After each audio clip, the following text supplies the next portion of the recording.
दोस्तों, दज्जाल इस वक्त इस दुनिया पर मौजूद है। दज्जाल अभी आया नहीं है और किसी को पता नहीं है कि दज्जाल इस वक्त कहाँ है और आखिर में जमीन के किस हिस्से से निकलेगा। लेकिन पूरी इस दुनिया पर एक ऐसा सहाबी गुजरा है जिन्होंने दज्जाल को देखा भी है, इससे मुलाकात भी की है और इससे बातचीत भी की है। दोस्तों, वीडियो को जरा गौर से सुनिएगा। एक मर्तबा हमारे नबी सल्लल्लाहु अलैहि वसल्लम ने अचानक अपने सहाबा को जमा फरमाया और खतबा देने के लिए मेंबर पर तशरीफ फरमा हो गए और नबी करीम सल्लल्लाहु अलैहि वसल्लम ने फरमाया कि अमीमदारी ने मुझे बताया कि वो 30 अफराद थे और किश्ती में वो सफर कर रहे थे कि तूफान आ गया और वो भटक गए। तकरीबन महीना भर वो समंदर में घूमते रहे और एक दिन सूरज गुरूब होने के वक्त एक नामालूम ईलैंड पर वो पहुंचे। उन्हें वहां सयाह रंग की मखलूक नजर आई जिसके जिस्म पर बाल बहुत ज्यादा थे। उन्होंने उससे पूछा कि तुम कौन हो? उसने कहा, मैं जासूस हूं, और कहा कि हमें अपने बारे में कुछ बताओ। उसने कहा कि ना मैं तुम्हें कुछ बताऊंगा न तुमसे कुछ सुनूंगा। तुम उस बदखाने में जाओ, वहां एक शख्स तुम्हारा बड़ी बेचैनी से तुम्हारा वेट कर रहा है, वही तुम्हें कुछ सुनाएगा भी और बताएगा भी। फिर वो सब अंदर चले गए।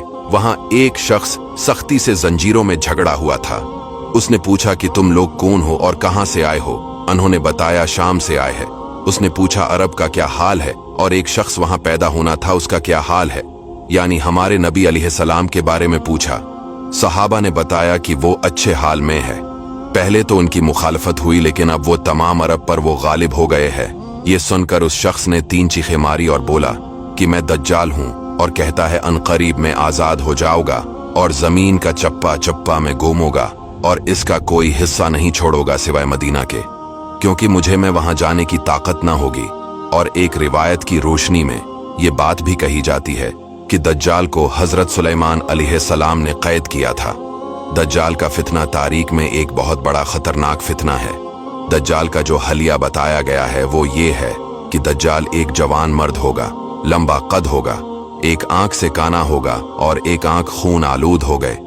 दज्जाल की पेशानी चौड़ी होगी और उसकी पेशानी पर लिखा होगा काफिर, जिसको हर मुसलमान पढ़ेगा और काफिर को नजर ना आएगा। दज्जाल के निकलने से पहले दुनिया बहुत बुरी हालत में होगी। इसके निकलने से पहले 3 साल पहले इस दुनिया में खशक साली फैली होगी। दीन के मामले में लोगों में कमजोरी पैदा हो चुकी होगी।